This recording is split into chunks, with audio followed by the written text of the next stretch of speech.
Assalamualaikum warahmatullahi wabarakatuh. Kawan-kawan, bagaimana kabarnya hari ini? Semoga kalian sehat selalu ya. Di sini kami akan membahas tentang aliran filsafat realisme. Sebelumnya, saya akan memperkenalkan anggota dari kelompok kami.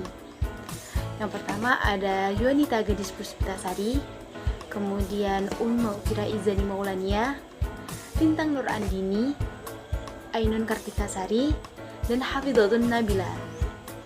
Untuk lebih lanjut, langsung saja kita ke pembahasan. Pengertian aliran filsafat realisme. Aliran filsafat realisme pertama kali muncul di Eropa pada abad 16-17 Masehi, dengan pencetusnya adalah Aristoteles. Realisme dalam bahasa Latin yaitu realis, yang artinya ada, nyata, atau benar. Dalam bahasa Inggris, realisme adalah reality yang artinya fakta atau nyata. Jadi, realisme adalah salah satu filsafat yang menggambarkan tentang kejadian-kejadian yang dialami manusia secara nyata dan objeknya berupa objek fisik. Dapat dikatakan pula bahwa realisme adalah pandangan yang menunjukkan objek-objek indera adalah real dan berada sendiri tanpa bersandar pada ilmu pengetahuan lain atau menganggap kebenaran berasal dari kehidupan nyata. Jadi dapat disimpulkan bahwa kebenaran yang didapat adalah hasil indrawi melalui pembuktian observasi. Tokoh-tokoh pengembang aliran filsafat realisme. Sebenarnya ada banyak filosof yang ikut serta berpendapat mengenai perkembangan aliran filsafat realisme ini. Di antaranya Aristoteles, Thomas Aquinas, Francis Bacon, John Locke, Albert Noord, dan masih banyak lagi. Akan tetapi di sini saya akan membahas tokoh yang mengembangkan aliran filsafat realisme ini. Yang pertama ada Aristoteles. Aristoteles merupakan murid dari Plato. Dia juga merupakan orang yang pertama kali berpendapat terkait pemikirannya tentang aliran filsafat realisme ini, dan kemudian mengembangkan gagasan-gagasan atau bentuk-bentuk pemikiran aliran realisme ini. Dari sini dapat kita ambil kesimpulan terkait pendapat Aristoteles bahwa realitas berada dalam benda nyata atau proses-proses perkembangannya itu berwujud dan dapat dilihat. Seperti yang kita ketahui bahwa dunia yang nyata adalah dunia yang dapat kita serap. Maka dari itu bentuk ide dan atau prinsip keteraturan dan material tidak dapat dipisahkan. Yang kedua adalah Thomas Aquinas. Thomas Aquinas lahir di Italia pada tahun 1225. Pemikirannya yang terkenal adalah perumusan etika dan doktrin gereja. Seperti halnya Aristoteles, Aquinas meletakkan penekanan pada penggunaan indera yang digunakan untuk memperoleh pengetahuan tentang dunia serta bukti-bukti tentang eksistensi Tuhan. Seperti contoh berdasarkan observasi sensori yang dilakukan secara sungguh-sungguh. Ciri-ciri pemikiran aliran filsafat realisme. Ada beberapa ciri-ciri pemikiran aliran filsafat realisme yang membedakan dengan aliran filsafat lainnya. Di antaranya yang pertama, menganggap kebenaran adalah suatu gambaran atau salinan dari dunia realitas yang berasal dari gagasan atau pikiran seseorang.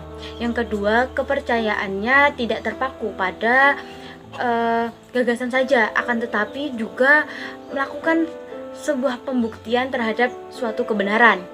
Yang ketiga, seseorang yang menganut aliran ini cenderung menjaga diri atau memberi batasan terhadap suatu hal. Hal tersebut dilakukan agar seseorang dapat mengetahui tidak semua persoalan dapat diberi inventasi dalam pemberian keputusan. Yang keempat, dapat membedakan objek pemikiran dan tindakan pemikiran itu sendiri. Yang kelima, tidak menjauhkan diri dari fakta yang nyata. Dan yang keenam adalah menghormati sains dan menekankan hubungan yang erat antara sains dan filsafat. Tujuan pendidikan.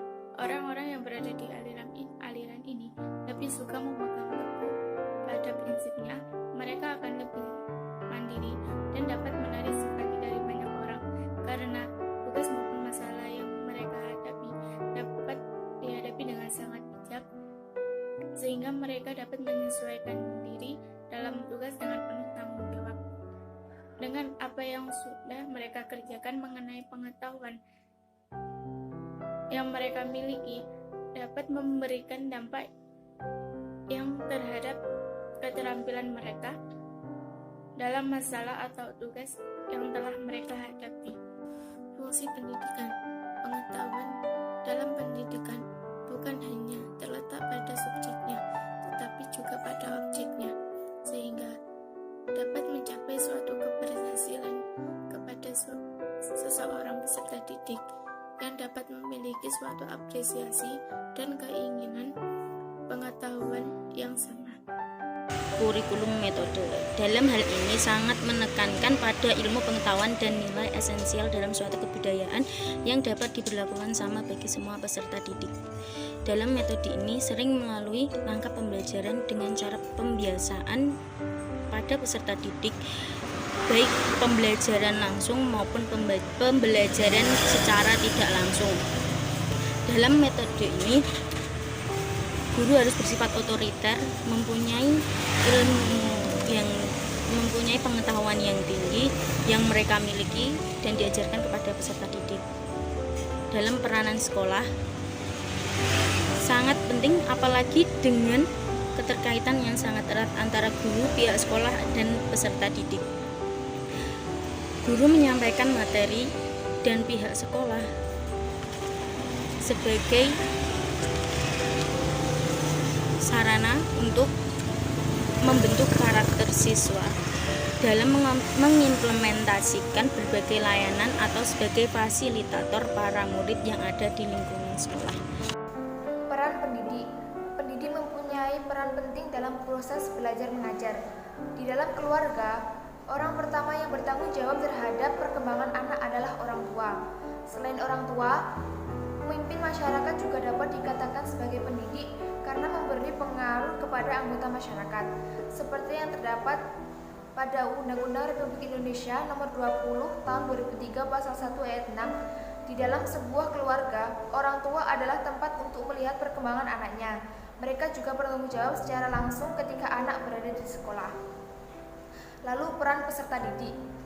Dalam konteks pembelajaran dilakukan secara historis, filsafat pendidikan dibagi menjadi dua, guru sebagai pusat pembelajaran dan siswa sebagai pusat pembelajaran. Aliran pokok dari filsafat yang berpusat kepada guru yaitu esensialisme dan perennialisme. Aliran ini berpusat pada guru yang lebih fokus dalam pusat pembelajaran dan lebih mengembangkan ilmu pengetahuan dan pengembangan dalam nilai-nilai yang telah mereka pahami. Sehingga dapat dikatakan bahwa guru dan peserta didik harus saling bekerja sama untuk mencapai tujuan yang sama. Contoh implementasi pendidikan. Nah, ini salah satunya terdiri dari 3 hal, yakni yang pertama religius, yang kedua disiplin, dan kemudian yang ketiga peduli lingkungan. Nah, untuk yang pertama religius, misalnya suatu sekolah memberikan kesempatan kepada peserta didik untuk melaksanakan ibadahnya, memberikan jam-jam tertentu untuk melaksanakan ibadahnya, semisal ada istirahat ketika waktu sholat zuhur. Kemudian disiplin. Nah, disiplin ini contohnya peserta didik selalu hadir tepat waktu ketika datang ke sekolah. Kemudian mematuhi semua tata tertib yang ada di sekolah. Kemudian disiplin dalam mengikuti semua pelajaran yang diberikan oleh guru. Kemudian yang ketiga, mengenai peduli lingkungan. Nah, peduli lingkungan ini semisal peserta didik selalu merapikan semua kelas yang di tempat tinggalinya, membuat jadwal piket rutin. Nah, dengan jadwal piket rutin itu, kelas akan selalu menjadi bersih. Baik, itu tadi adalah pembahasan mengenai aliran filsafat realisme dari kelompok kami.